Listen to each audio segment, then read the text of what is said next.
school children in Kent have unveiled an innovation which could be a game changer for the sport. Now, forget strawberries, this Raspberry Pi computer-controlled robot, could replace the need for ball boys and girls. Sarah Saunders went along to find out more. When we heard pupils at Queen Elizabeth School in Faversham had new ideas for Wimbledon, I got the wrong end of the tennis racket. This is not PE.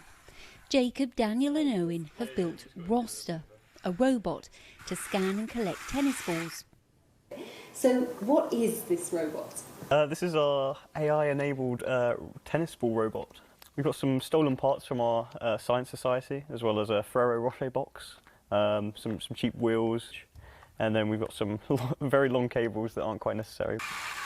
The students make sure the robot tracks tennis balls, not Djokovic's shoes, for example, using artificial intelligence. It feed it loads of pictures of tennis balls and it kind of learns what a tennis ball looks like, the colour, shape, etc. And we also feed it pictures of what a tennis ball isn't. For example, like an apple, that kind of thing. What could this be? Could it have other applications? Well, this is obviously like a prototype, you can see by the makeshift box of it.